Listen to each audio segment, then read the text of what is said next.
वो चंद्रमुखी नन्हे पकड़ के चलती हैं चार, कहीं भाभी गिर ना जाए। भाभी कहती चिंता मत करो, गिराना तुम लोगों को ही है, मुझे ना संभालो, मैं तो संभल गई तुम्हारे ते आके। चलती है ना, आसपास की बिटियां बच्चियां आ जाती हैं मुंह देखने के लिए। सुबह चाय नाश्ता 10 बार पूछना, भाभी क्या लाए, क्या चाहिए। 5 दिन में इतना स्वागत हो जाता है, इतना स्वागत हो जाता है। बहू कहती है बहुत बढ़िया ससुराल मिली। सब देखते हैं ये तो पहली बार में। दोबारा जब बहू आई तो बहू ने अपने तेवर दिखाना शुरू किए। दोबारा में जब आती है तो उसका रूप बदल जाता, फिर हो जाती है सूरजमुखी। अब नन्हे सास सब दूर दूर, भाभी तेज है। अब दोबारा जब गई तो पहले जब गई थी तो दिन में 5 बार 10 बार फोन, अब एक बार फोन नहीं, एक बार फोन नहीं। बहू बोली बड़ी स्वार्थ, अब मैं जाऊंगी तो बताऊंगी। अब जब तिबारा बहू आती है तो फिर अपना रूप धरती है, बन जाती है ज्वालामुखी। पहले चंद्रमुखी फिर सूरजमुखी और बाद में बन गई ज्वालामुखी। अब घर भर परेशान।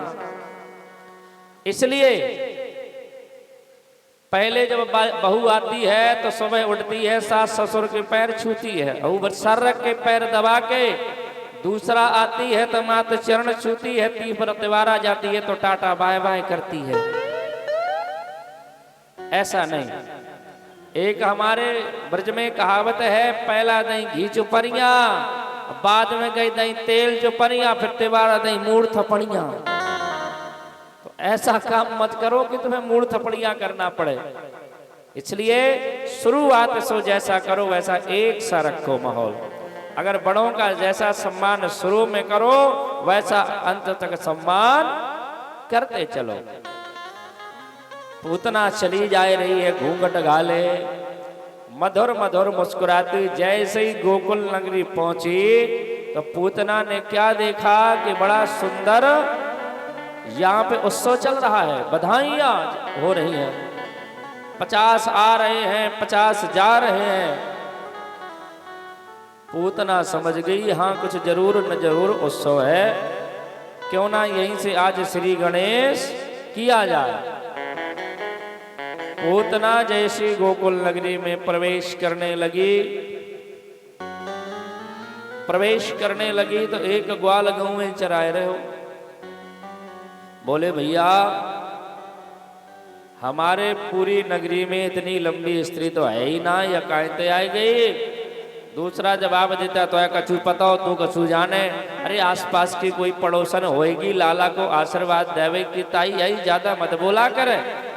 नंद बाबा यशोदा मैया को पता ही चल जाएगा, फिर तेरी खैर नहीं। अच्छा देवी जी कहाँ जा रही हो? देवी जी अगर सर दिखा रही है तो दिक्कत, हाथ सीधा कर दिया। अच्छा हम समझ गए, नंद महल जा रही हो, लाला को आशीर्वाद देवे की ताई। चली गई। जो सब लोग खड़े हैं बैठ जाओ।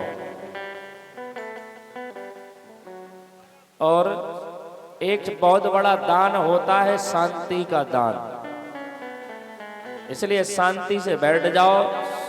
बच्चे जो इधर उधर खेल रहे हैं, बच्चों को भी कमेटी के कुछ मेंबर खड़े होकर के उनको बैठाएं। और पूतना गई है नंद भवन में तो क्या देखा? नंद भवन में गई तो क्या देखा है कि यशोदा मैया ने अपने लाला को पालने में लिटा रखा है, और यशोदा मैया लाला को पालने में झुलाए रही है। इतने में यश महाराज पूतना पीछे खड़ी हो गई। अरे बहन तूने तो मोए बतायो ना है, पर मैं रह ना सकी। मैंने सोची बहन भूल गई, कोई बात ना है, मेरो फर्ज बने कम से कम मैं तो जाके लाला को आशीर्वाद देके आए।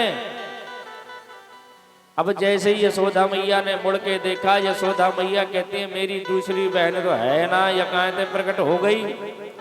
अब यशोदा मैया ने भी यही समझा, हो सकता है आसपास की कोई पड़ोसन हो गए और लाला को आशीर्वाद देवे आई। अरे बहन कोई बात ना है, भूल गई जल्दबाजी में, समय ना है मिल पायो, आएगी आशीर्वाद दो। पूतना कहती तुम तो ऐसे से भगो, फिर हम जाए आशीर्वाद अच्छे से देवे। इतने में एक गोपी ने आवाज लगाई, मैया जल्दी आओ, कछु अतिथि आए हैं, जाए रे।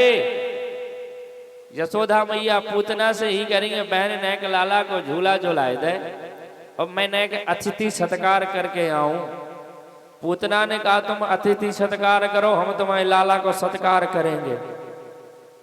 अभी तो लाला बढ़िया निहार रहे हैं और जैसे ही महाराज यशोदा मैया गई, पूतना पालने के पास आई और पूतना ने जैसे ही अपना घूंघट हटाया, सोई भग गोविंद ने अपनी आंखों को बंद कर लिया।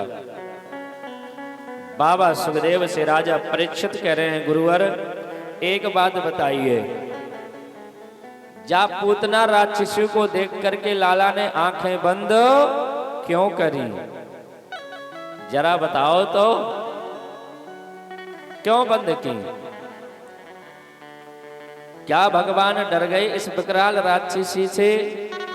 बाबा सुखदेव कहते हैं, राजा परीक्षित से, परीक्षित भगवान ने इसलिए आंखें नहीं बंद की, भगवान ने इसलिए आंखें बंद की, भगवान के मन में विचार आया हमारे इतने अवतार हुए पर इन अवतारों में श्रेष्ठ अवतार दो हैं मात्र, एक राम का और दूसरा हुआ कृष्ण का।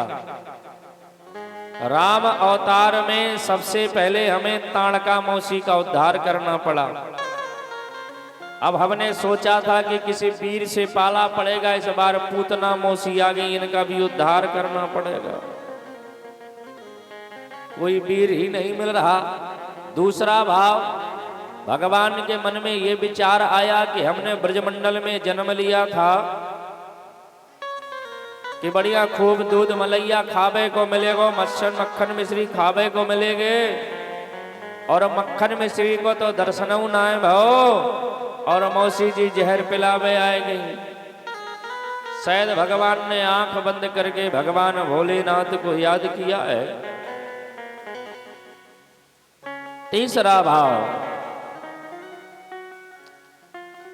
भगवान की आंखों में सूर्य और चंद्रमा है, सूर्य और चंद्रमा कहते हैं ऐसे दुष्ट राक्षसी को हम नहीं देखना चाहते जो गोविंद को आघात पहुंचाने आई है। भोलेनाथ को याद कर रहे हैं, गोविंद बाबा आओ हमारे कंठ में विराज जाओ, तुम जहर पीते जाना, हम पीछे पीछे दूध पीते जाएंगे। अब पूतना ने गोविंद को उठाया, अपने गोद में लिटाया और पल्लू से ढक लिया।